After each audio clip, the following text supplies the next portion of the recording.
It's time for another sea story with Mr. Durite. Take it away, Mr. Durite.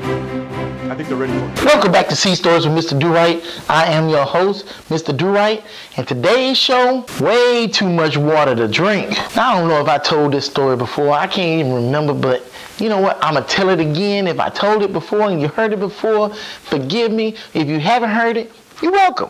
How about that? We were underway. Imagine that. And we were pulling in to somewhere in Florida. That's what I remember. And I remember that the weather wasn't the best. And we just surfaced because we're getting ready to pull in. And sometimes when we pull in, we have to surface a long ways out and then transit on the surface until we get to port, right? And while we transiting on the surface, we are subject to all of that weather and everything else. And I don't know if you remember or not, but a submarine ain't nothing but a big damn tube with a sail on top of it. You put a tube in the water and watch what the hell happened to it. Pulling in on the surface, and the officer of the deck and the lookout are getting ready to go into the bridge. Me, myself, I was standing by at the end of the command passageway waiting on the captain to cut his hair, because that's what I did. I cut the captain's hair. I'm standing there waiting. Control is doing what they doing. They open up the upper hatch, and all of a sudden, blam! This column of water comes pouring into control. I couldn't believe how much. I've never seen that much. You know, you see some sprinkles, you know, because they had that little catch down at the bottom that caught in the water and drained it out. You know, never seen that much water to where it was solid. You see some trickles, some pores, some dribbles. You never see a column of water. When I say column of water, you know how big around that hatch is. The water was the same size as that hatch, solid.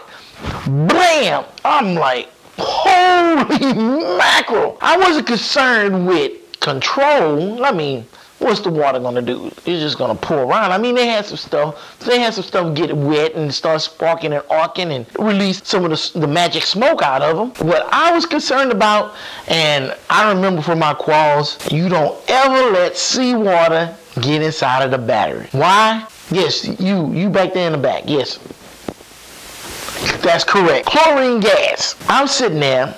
I was a navigation electrician forward.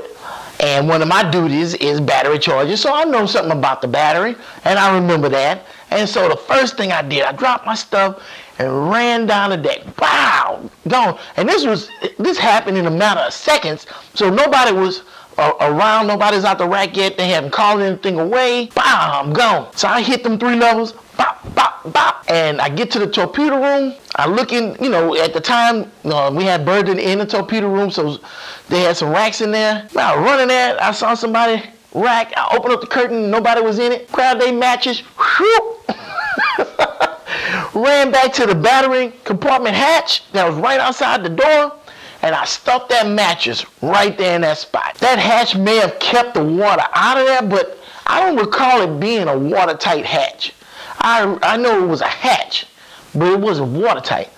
So I put that mattress down there, stuffed it in there pretty good, and sure enough, when we came back later, it was soaking wet, so the water was gonna go there. Now, if it would have went down there, I don't know. I didn't want to take the chance. I'm not telling you this because I want to be the hero. Oh, look at me, I'm super stupid, I'm super do-right and stuff. No, I'm telling you because on Facebook, we were talking about Koners versus nukes and stuff like that, and how I used to go back there to maneuvering a lot, you know, fixing phones and talking with those guys and stuff like that, and they have a problem with me. So when they found out about what I did with the mattress, let me tell you, nobody up forward said anything about it. They could care less. But every nuke on board was like, man, Stuart, I heard you got a mattress and put it on the battery well hatch. Man, that was outstanding. That was just great. So I was the nuke's friend from here on out, man. I was the nuke's best friend. I go to maneuvering. Oh, there he is. There he is. That's the man of the hour. They're like, what are y'all talking about? I just come back here to fix this phone. So yeah, I wanted to throw that out there. It was tripped out, man. And then of course, Once that happened, they called away fire because of the electronics burning in control. And I tell you what, they called away fire, and everybody knows it's not a drill. Let me tell you, when you know it's a drill, it's one thing, and you might be prepared. But let something go down for real, and you're going to see what really happens. Every fire extinguisher on the boat was in control in less than 2 seconds. And I might be exaggerating a little bit, but I'm not exaggerating a whole lot. 2 seconds, every extinguisher on the boat was in control. Every water hose that can be brought up was rigged, coming to control. It ain't no game when it goes down for real. Drills is one thing, but real life, forget about it. I mean, that's when you have dudes show up in nothing but socks and underwear ready to fight a fire. That's when it's real. You have a dryer fire and they call it away. And you're going to have some naked people sitting up there, and I've seen it. They called away fire in the dryer before. It wasn't that bad, but shoot, dudes sitting up there holding fire hoses and stuff and nothing but drawers and socks, man. This ain't no game, man. That's for real. It's for real. So, yeah, don't get it twisted. Drills is drills, and they say, oh, yeah, we fight drills like we fight the real thing. No.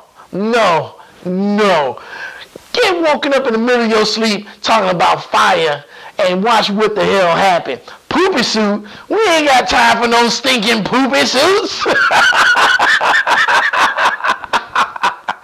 Anyway, this ain't a long one. I'm going to make this one short and sweet. And this is my show, Sea Stories with Mr. Durite. I am your host, Mr. Durite. Until next time, I holla.